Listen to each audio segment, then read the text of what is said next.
à época da fundação da nacionalidade, século XII, sucedem-se tempos agitados. Eu vou, nesta cassete, recordar-lhes 3 dramas medievais. Primeiro é a extinção dos Templários, que é substituída em Portugal pela Ordem de Cristo. O segundo é a razão, a verdadeira razão, porque morreu Inês de Castro. A terceira é uma história romântica, a história da sempre noiva, uma história ligada ao fim da primeira dinastia. As últimas palavras da autobiografia do poeta Fernando Pessoa, escritas apenas alguns meses antes da sua morte, são estas: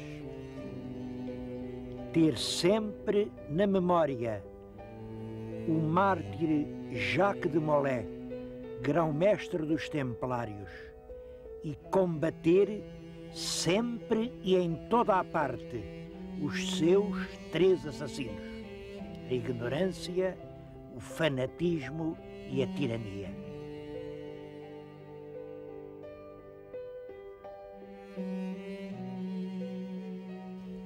Foi isso que Fernando Pessoa escreveu sobre a morte do grão-mestre dos Templários, queimado vivo em Paris no ano de 1314. A verdade é que a morte do grão-mestre continua hoje a ser um tema emocionante. É uma história que o tempo não apagou. Mas acho que o melhor lugar para refletir sobre ela não é o ambiente citadino do Chiado. É aqui. Estamos diante de uma fortaleza templária, o Castelo de Almorol. Este castelo é, penso eu, dos castelos dos Templários, o que chegou até hoje mais bem conservado, e por uma razão curiosa.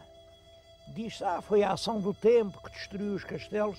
Bom, do tempo e sobretudo a mão dos homens, porque aqui havia as águas do rio que protegiam o castelo, não foi possível desmontá-lo pedra a pedra para reaproveitar os materiais, e ele chegou até hoje praticamente intacto. Fortaleza templária construída pelo mestre do templo em Portugal, Gualdim Pais. O que sabemos de Gualdim Pais é o que se diz naquela pedra. E não é pouco. Aquilo é uma verdadeira crónica. Tem uma data, era de 1209, o que em relação à era de Cristo corresponde a 1170 ou 71, e depois diz que o Gualdim Pais nasceu em Braga, que serviu a cavalaria do rei Afonso Henriques, depois foi para a Terra Santa e aí, durante um quinquênio, diz que foi um quinquênio não inerme, quer dizer, um quinquênio em armas, ao lado do grão-mestre do templo, tomou lugar em muitas batalhas. Esteve em muitas guerras contra o sultão do Egito. Esteve no cerco de Antioquia, na guerra de Ascalon, nas guerras da Síria. Depois dos 5 anos, voltou para Portugal, foi eleito aqui Procurator dos Templários Portugueses, quer dizer, mestre do templo em Portugal, e construiu 6 castelos.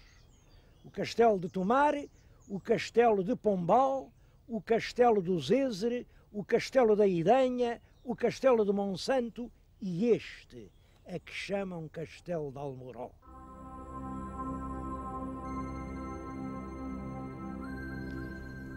Os Templários são uma ordem de monges guerreiros, uma ordem que começou em Jerusalém no ano de 1119.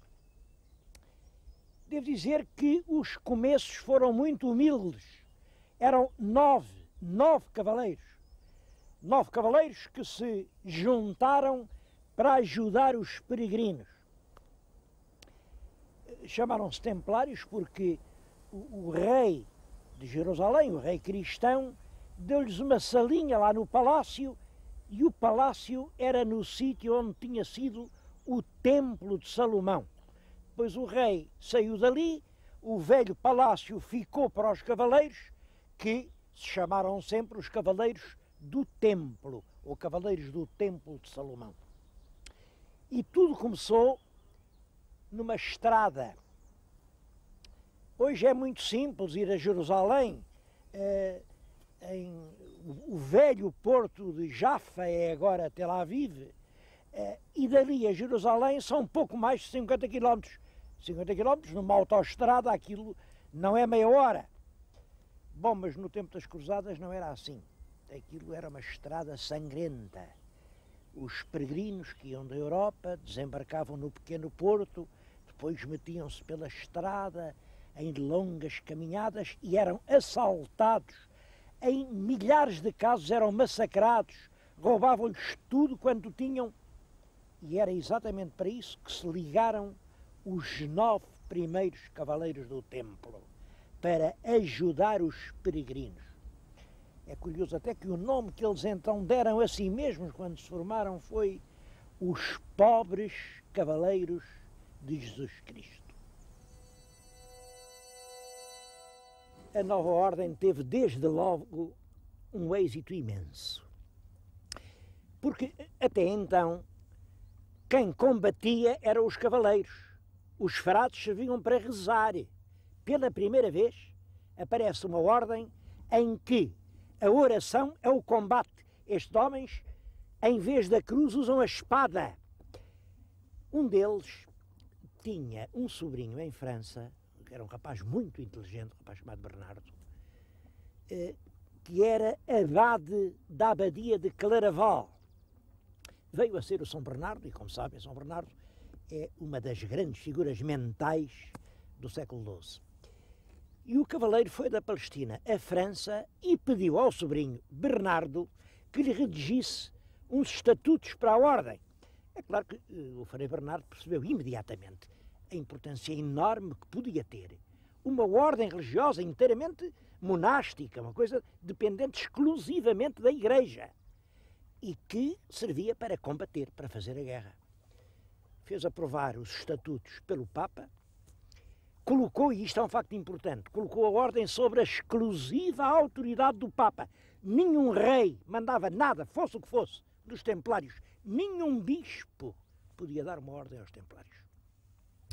É claro que os templários souberam corresponder à confiança que depositaram neles. Eles bateram-se na Terra Santa com uma valentia extraordinária. Temos centenas e centenas de páginas de bravura, porque eles tinham uma regra que proibia-os de se renderem. Eles tinham que combater até à morte. Ou ganhavam ou morriam.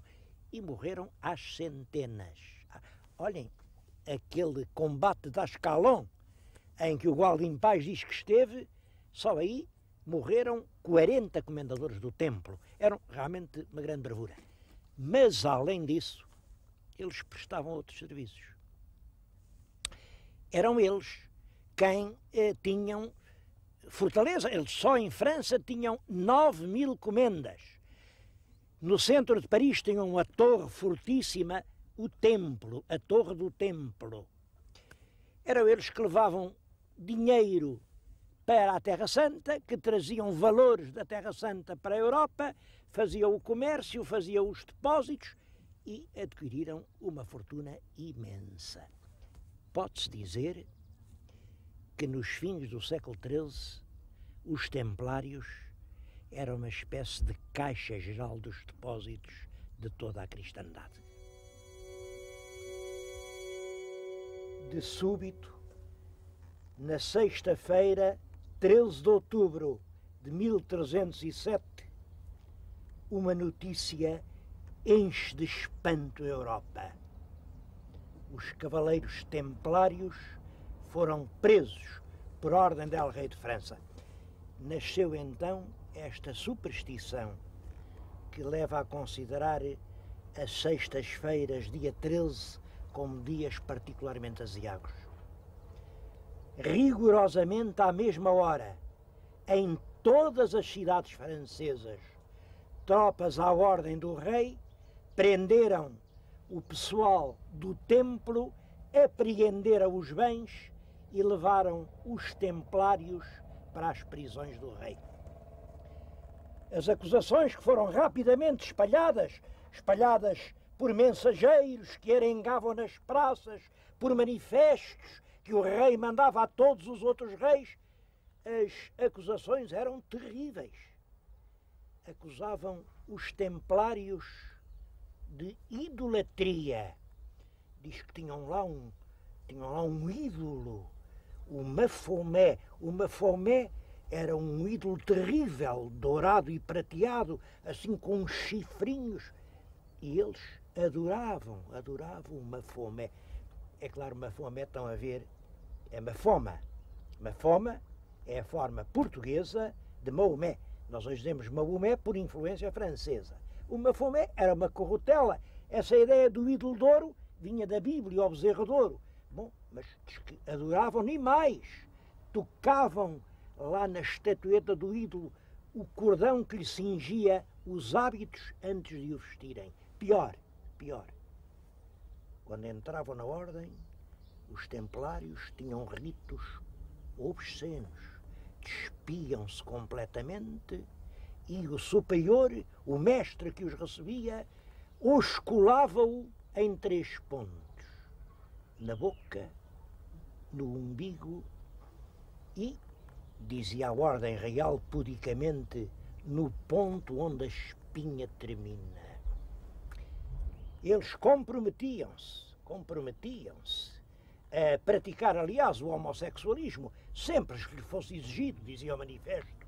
E o mais grave de tudo, eram obrigados a escarrar por 3 vezes sobre o santo crucifixo. É claro que essas acusações eram habituais na Idade Média, eram coisas de molde a comover a piedade popular, a indignar o povo. Marotos, então escarram na imagem. Já outras vezes tinham sido usadas as mesmas acusações, é claro, eram falsidades.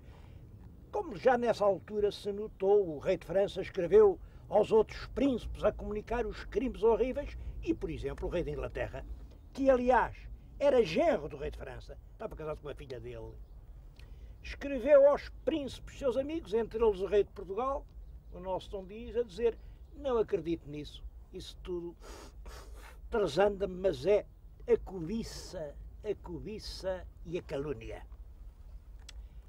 A verdade é que começaram então, em 1307, os dramas dos templários. Eles apelaram para o Papa, disseram: o rei não tem autoridade sobre nós, o rei não nos pode prender. Mas o Papa era um francês que tinha sido feito Papa pelo rei de França 2 anos antes. Era o arcebispo de Bordeaux, e até se disse muito tempo, não sei se é verdade se não, que o rei o tinha feito Papa depois de um interregno que durou 11 meses, porque havia 2 partidos, o partido francês, o partido italiano, e o rei tinha conseguido, à força, fazê-lo Papa com uma condição. Qual era a condição? Quis ele saber, e o rei disse: isso sabê-lo-ás a seu tempo.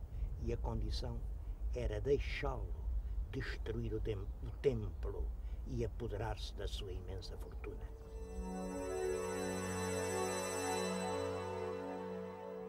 Hoje parece muito estranho que a maioria dos templários tenha confessado. Disseram que sim, senhor, tudo aquilo era verdade. A maioria. É claro, para perceber isso, têm que se ter presentes 2 coisas. Primeiro, os interrogatórios eram feitos com o auxílio da tortura. O interrogado era estendido num potro, amarravam-lhe uma corda aos pés outra ao tronco e com duas rodas, a pulé, iam esticando, até ao limite da pessoa. A pessoa ou morria ou perdia os sentidos.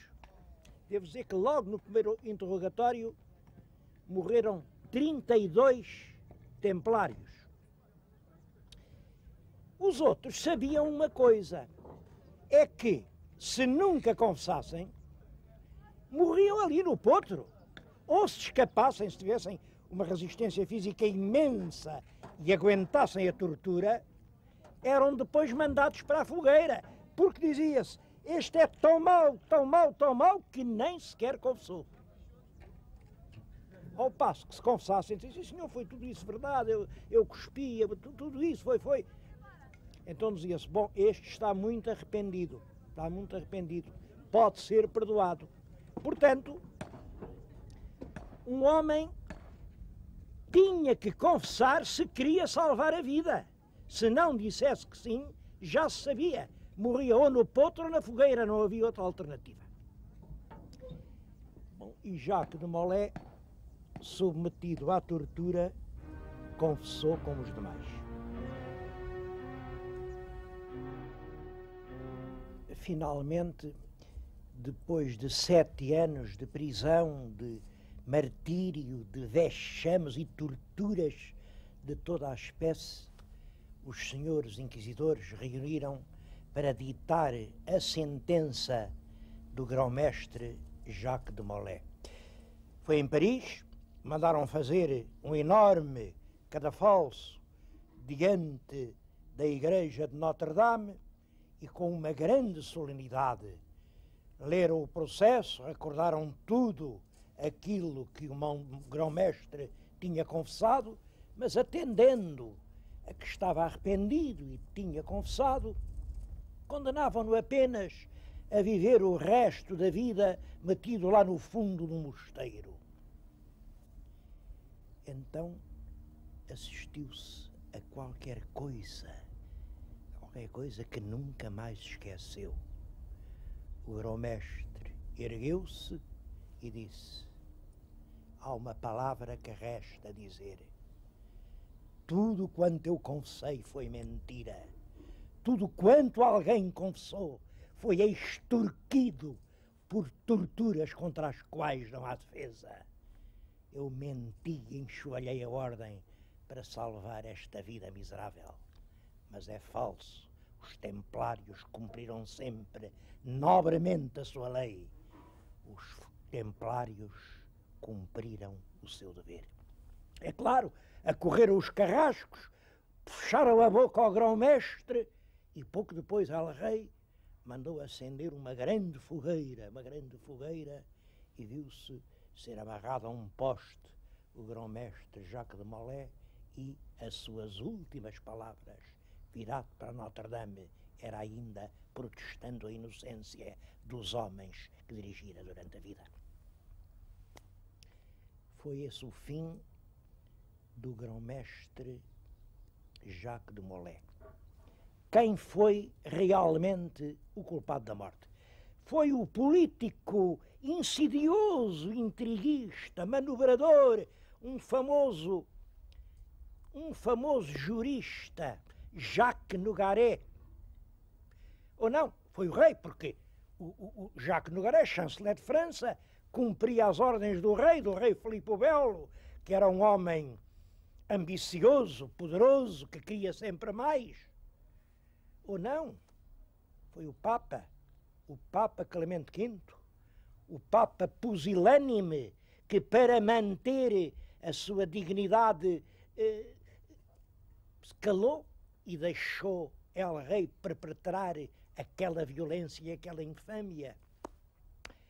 Não sei, mas disse-se durante muito tempo que as últimas palavras do grão-mestre, quando já as chamas lhe lambiam os restos dos vestidos, as últimas palavras foram uma intimação solene àqueles que o tinham feito matar. E intimou-os, dentro da dia, a comparecer perante a justiça do único julgador em quem acreditava, isto é, a comparecer perante Deus.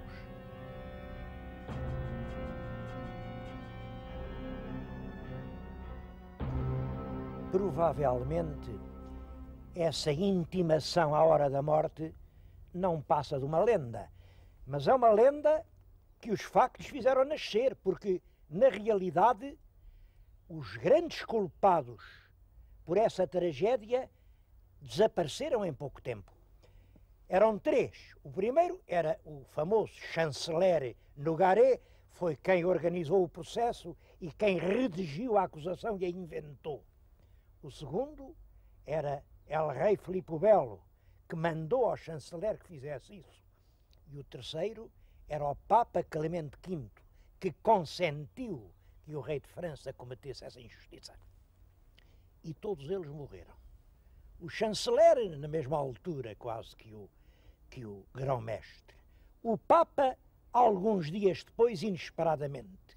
O rei, menos de 2 anos, era um homem que estava na pujança dos seus 40 anos, respirava saúde e montava os mais soberbos cavalos de França.